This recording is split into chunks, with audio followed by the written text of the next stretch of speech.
Don't be jealous, it's just a date. Those were her exact words.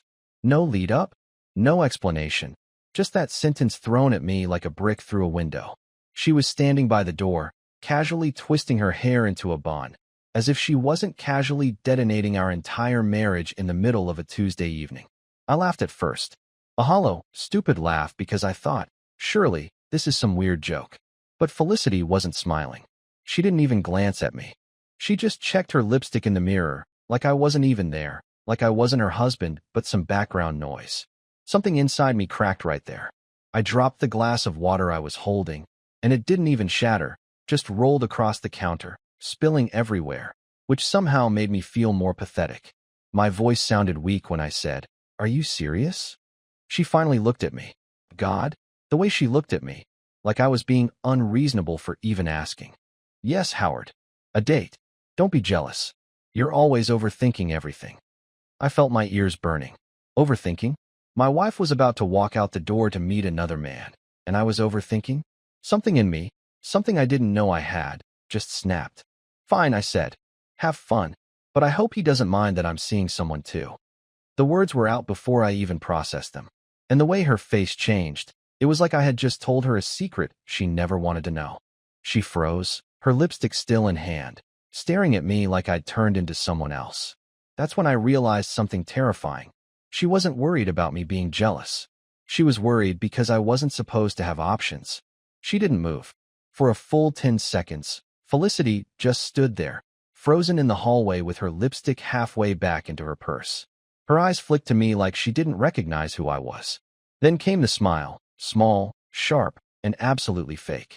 You're kidding, she said, her voice softer than usual, but with that cutting edge I've come to dread. I leaned on the counter, trying to steady my hands. Yeah, sure, I'm kidding, I said, but my tone betrayed me. I wasn't kidding, not really. In that moment, I wanted her to believe I could have someone else waiting for me. The way her jaw tightened told me that the thought had landed, and it stung. Howard, don't be ridiculous, she snapped, like I was a child acting out. You? Dating someone? When would you even have the time? And there it was. That look, that smirk I used to find charming, but now felt like a knife twisting in my ribs. Maybe it was the way she dismissed me, like I was harmless. Or maybe it was the fact that she was dressed like she was going to seduce the devil himself. But something in me decided that I wouldn't just sit back this time. You'd be surprised what I've been doing while you're working late, I shot back. The words tasted bitter as they left my mouth, but I didn't regret them. Not for a second. Her face changed instantly. It wasn't just surprise. There was something else in her eyes. Fear? Anger? Maybe both. She stepped closer, her heels clicking on the hardwood floor like gunshots. What's that supposed to mean? I wanted to tell her everything I'd been thinking for months. How I'd noticed the late-night texts she always tilted her phone away for, the mysterious perfume that wasn't hers on her jacket, the sudden girls' nights that never used to exist. But I didn't. Not yet. Instead, I smiled, a slow, deliberate smile I hadn't given her in years, and said, "Guess you'll have to figure it out." The silence that followed was thick.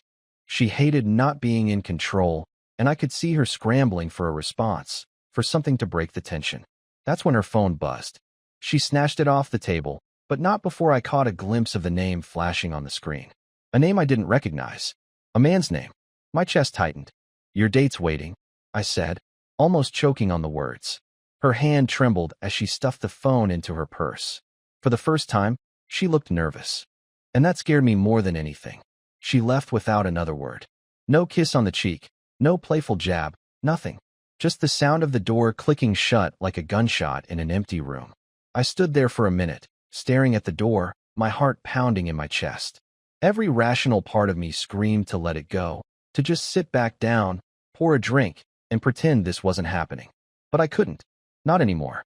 Something in me had shifted the moment I saw that name on her phone, a name I'd never seen, but one that had a kind of weight. I felt it in my gut. I grabbed my jacket and keys. No plan, no second thought. My car roared to life like it had been waiting for this moment too. The streets were empty, quiet, but I could feel my pulse pounding in my ears as I tailed her. It didn't take long to find her, a flash of her black dress as she got into a rideshare at the corner. She didn't see me. I followed. The ride led us to the edge of town, past the neighborhoods we knew, into the kind of streets where streetlights are dim and everything feels just slightly off. Her car stopped in front of a small restaurant I didn't recognize, one of those dimly lit, intimate places that scream secrecy. My stomach tightened as I parked a few cars back, watching her step out. She was smiling. Not her usual smile, but that nervous, excited one she used to have when we first started dating. I felt sick. Then I saw him, the man waiting at the entrance. He wasn't someone I knew. Tall, dark hair, expensive jacket, and a posture that screamed confidence. He kissed her cheek like it wasn't the first time. I swear, for a second, I couldn't breathe. I sat there gripping the steering wheel until my knuckles turned white. I should have left right there. I should have turned the car around and gone home. But I didn't. I waited. I watched them go inside. And as I sat there, this strange mix of anger and curiosity took over. Who was he? How long had this been happening? And this one hurt the most. What did he have that I didn't? After 20 minutes of sitting in my car like a creep, I couldn't take it anymore. I got out. The restaurant's front windows were tinted, but not completely. I could see them sitting at a table near the corner. She was leaning in close, smiling, laughing in a way I hadn't seen in months. I wanted to storm in there. I wanted to drag her out and scream every hurtful thing I'd swallowed over the past year. But something told me to wait, to watch, to figure out what this really was before I burned everything down. And that's when I saw it, the envelope. The man slid a small envelope across the table to her. Felicity looked around, almost like she was checking to see if someone was watching, and then quickly tucked it into her purse. That wasn't romantic. That wasn't a date gesture. That was something else. Something worse. I backed away from the window, my mind spinning. I needed answers. I needed to know who this man was, and what the hell was in that envelope. I stood outside that restaurant for what felt like hours, though it couldn't have been more than 20 minutes. The air was damp, heavy with the smell of rain on concrete, but I didn't feel any of it. My mind was locked on that envelope. It wasn't just the way she took it, like it was something fragile, dangerous even, but the way the man slid it across the table without a word, like they'd done this before. It didn't feel like romance. It felt like a transaction. I paced by my car, every muscle in my body screaming for me to do something, anything. My heart said to march in there, confront them both, demand answers. But my brain whispered that I was missing something bigger, and deep down, I knew it was right. If I went in there like a jealous fool, I'd leave with nothing but humiliation. I needed to be smarter. So I waited. 45 painful minutes later, they emerged. She was laughing at something he said, her hand lightly brushing his arm like it was the most natural thing in the world. I clenched my fists so hard I felt my nails dig into my palms. But I didn't move. I watched as they said their goodbyes. He didn't kiss her this time, just a lingering look, a nod, and then he walked away toward a black car parked across the street. Felicity pulled out her phone, her smile fading instantly, and called for another rideshare. She looked over her shoulder once, like she was expecting someone to be there. I ducked behind my car, my heart thundering in my chest. As her rideshare pulled away, I made a decision. I wasn't going to follow her home, there was no point, but I was going to follow him. His car wasn't hard to track. I tailed him through winding streets until he stopped in front of a modern apartment building downtown. I parked a block away and waited as he entered the building. I memorized everything, his license plate, the way he carried himself, even the floor he went to when the elevator doors closed. My mind was buzzing with questions I couldn't even begin to untangle. I drove home that night in silence. When I walked through the front door, Felicity was already there, sitting on the couch like nothing had happened. She glanced at me, her expression unreadable, and said, "You're quiet." I wanted to scream. I wanted to ask about the man, the envelope, the fake smile she gave me before walking out the door. But I didn't. Instead, I just stared at her purse. It was sitting on the coffee table, slightly open, and for a moment I thought I could see the corner of that envelope peeking out. "Long night?" I asked, my voice dry. She shrugged. "Not really. Just needed a break." "A break? From what, me? Our marriage? The life we built?" I went to bed that night with a storm in my chest. Every time I closed my eyes, I saw that envelope. What was in it? A letter? Money? Photos? The next morning, I woke up before her. The purse was still on the table. My hands trembled as I reached for it, every nerve in my body screaming that I was about to cross a line I couldn't uncross. But I didn't care. I needed answers. I pulled out the envelope. No name on it, just a single word scrawled in neat handwriting. Tuesday. My stomach dropped. Tuesday. That was tonight. I stared at that envelope for what felt like hours. Tuesday. Just one word, written with a kind of precision that made my skin crawl. I turned it over, expecting something, an address, a clue, but there was nothing.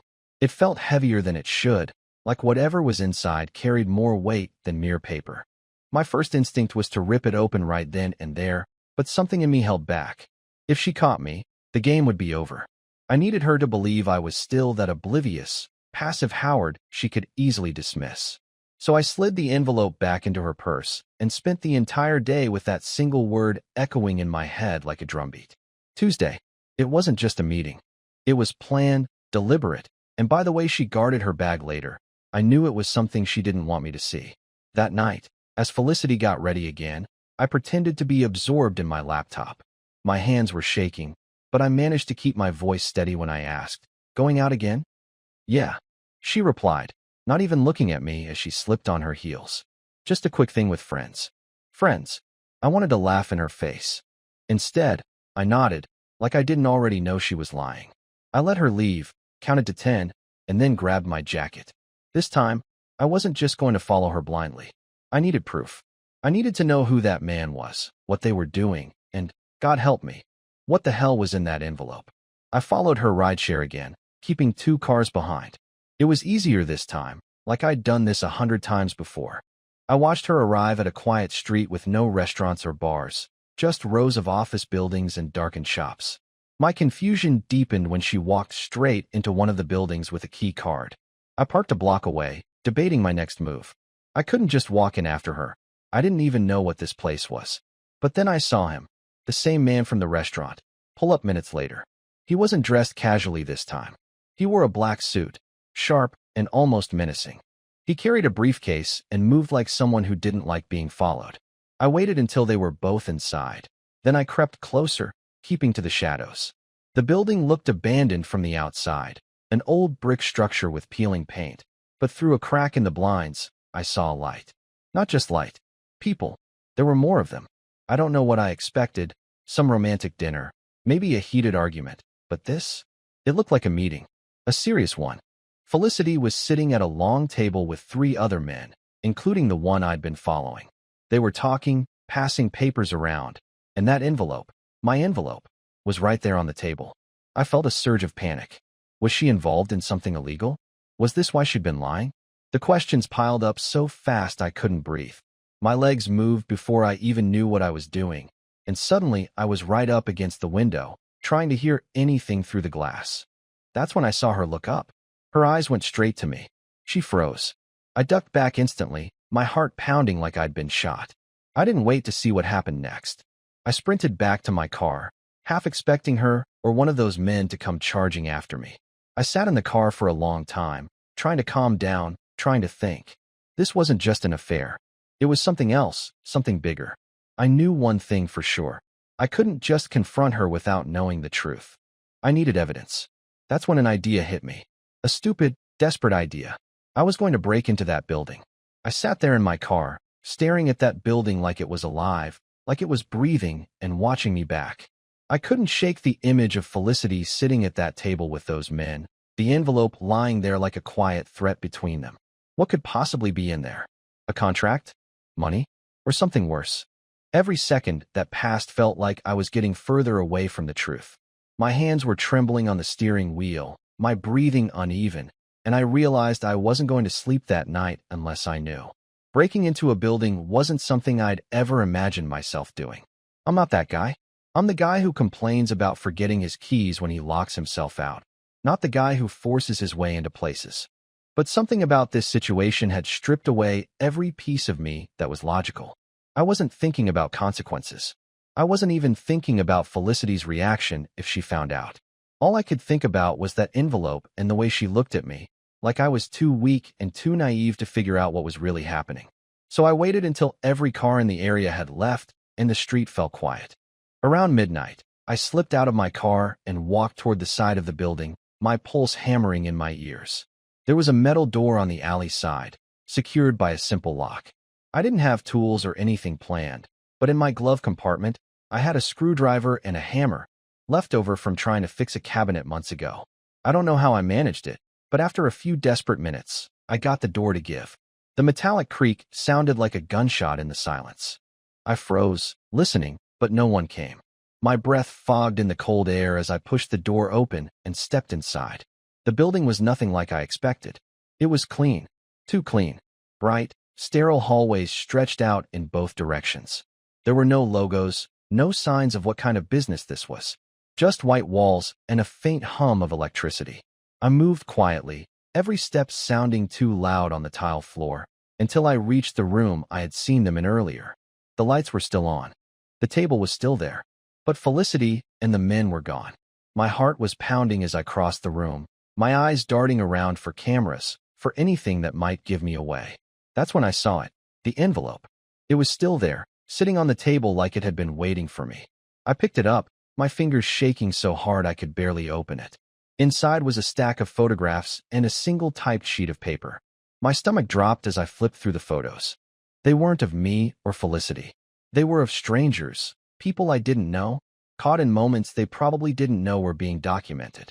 A man leaving a bank, a woman walking into her apartment, a couple arguing in what looked like a parking lot. Each photo had a date and time scrawled on the back. The paper was worse. It was a list, names, addresses, and something that looked like coded notes next to each one.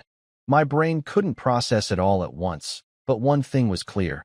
This wasn't some casual dinner or innocent meeting. Before I could read further, I heard footsteps. Slow, deliberate, coming from the hallway. My entire body locked up. I shoved the envelope under my jacket and looked around for a place to hide. There was nothing, just that long table and a wall of filing cabinets. I ducked behind them, my breath shallow, praying that whoever it was wouldn't come all the way in. The door opened. Someone stepped in. It wasn't Felicity. It was him, the man in the suit. He paused, looking around like he knew someone was there. I could hear the sound of his shoes scraping the floor, hear the way his breathing shifted as he scanned the room. I didn't dare move. I didn't even dare blink. Finally, after what felt like an eternity, he walked out, leaving the door slightly ajar. I waited until the sound of his footsteps faded completely before I bolted. I don't even remember how I made it back to my car, but when I did, my hands were shaking so badly I could barely turn the key in the ignition. As I drove home, my thoughts were all over the place. Was Felicity mixed up in something dangerous? Was she being used? Or was she one of them? By the time I pulled into our driveway, I realized something terrifying. I wasn't afraid of losing her anymore. I was afraid of finding out who she really was. When I got home that night, I felt like I was walking into enemy territory. The house was dark and quiet, and for a brief moment, I thought Felicity wasn't home. But then I saw her car parked outside and heard the faint hum of the TV from the living room. I stood there in the hallway, clutching my jacket with the stolen envelope tucked inside, and I realized how foreign everything suddenly felt. The pictures on the walls, the smell of her perfume lingering in the air. It all seemed like the remnants of a life I didn't recognize anymore. She was curled up on the couch, scrolling through her phone, her face illuminated by the glow of the screen. When she looked up at me, she smiled, an ordinary, innocent smile that would have melted me a year ago. Now it just made me angry. "You're home late," she said, her voice casual, almost playful. "I had things to take care of," I replied, trying to keep my voice steady. She didn't notice the way my hands trembled as I hung up my jacket, but I did. I felt like every movement I made was being watched. Every word I said was being recorded and dissected. I didn't confront her that night. I couldn't. Not until I figured out what exactly I was dealing with. I spent the rest of the evening pretending everything was normal. We had dinner. She laughed at something on TV, and I nodded along, all the while feeling the weight of that envelope burning in my jacket pocket like a secret I wasn't ready to release. When she went to bed, I stayed up, carefully going through the contents of the envelope. Those names and addresses were gnawing at me. Some of the photos had clearly been taken without the subjects knowing, through windows, from across the street, like surveillance shots. One of the names was circled in red ink, Robert T. Morgan. I didn't know who he was, but whoever he was, he mattered. I decided I needed to test her. Not in a childish way, but in a way that would force the truth out of her.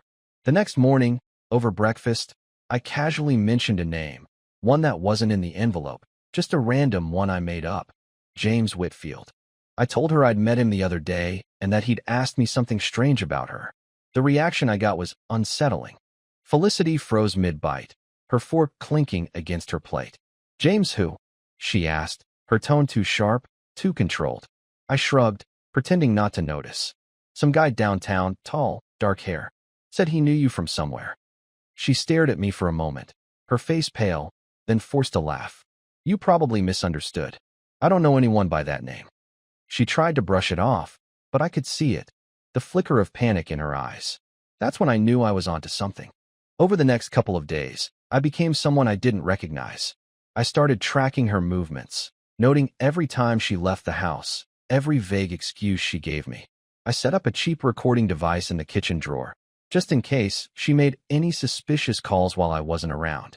I even parked a few blocks away from her supposed yoga class and followed her again. But what I discovered wasn't yoga. It wasn't even close. I saw her walking into another building with that same man, the one with the briefcase. This time, though, she wasn't dressed for a date. She was dressed for business, black blazer, hair tied back. And she looked serious, like someone walking into a negotiation, not a romantic rendezvous. I wanted to storm in there, but I forced myself to hold back. I needed something solid, something I could throw in her face when I confronted her. So I went home and did the one thing I swore I'd never do. I went through her laptop. It was locked, of course. She had started password protecting it months ago, saying she was worried about work files. But I know Felicity. I know her habits.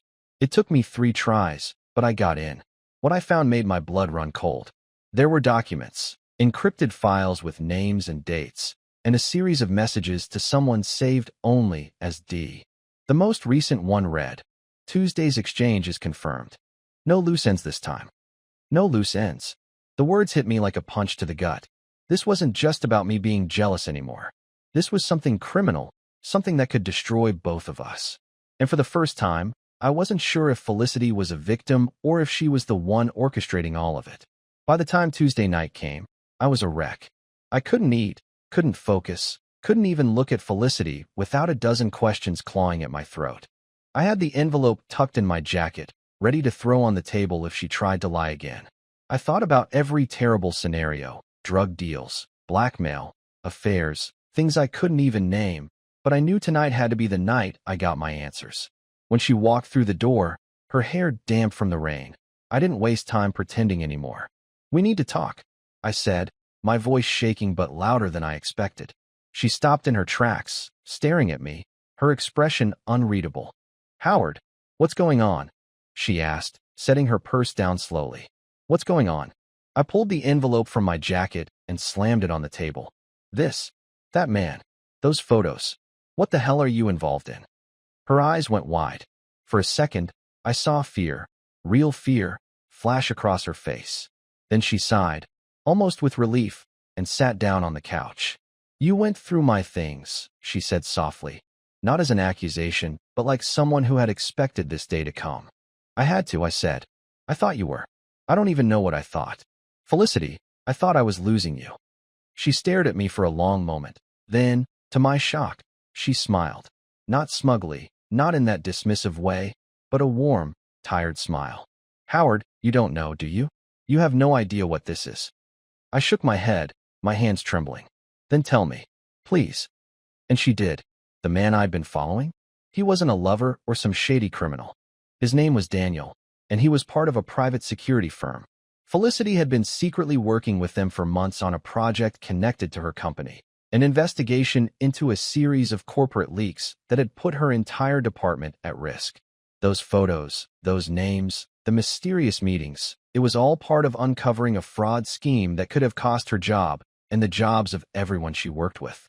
I didn't tell you because I signed a confidentiality agreement, she explained, her voice breaking slightly. And I was scared, not of you, but of what would happen if anyone found out. I didn't want to drag you into it. I didn't want you to worry. I sank onto the couch next to her, my head spinning. All that anger, all that suspicion, all those nights I'd spent imagining the worst. And here she was, just trying to protect both of us. I thought you were leaving me. I admitted, my voice barely a whisper. I thought I wasn't enough anymore. She turned to me, her eyes soft and full of something I hadn't seen in a long time. Howard, you've always been enough. I just didn't realize how much I was shutting you out until now. I'm sorry. We sat there for hours, talking. Really talking, the way we hadn't in years. I told her how I'd felt invisible, like she was living a life I wasn't part of. She told me how she'd felt the pressure of carrying secrets she couldn't share. By the time the sun came up, something had shifted between us. The anger and suspicion were gone, replaced by something fragile but real, trust. I don't know if our marriage is perfect now. Maybe it never was. But that night, for the first time in months, we were on the same side again. And when she leaned against me, her head on my shoulder, I felt that old warmth I'd been missing. The kind of warmth that tells you, no matter how messy things get, you're exactly where you're supposed to be.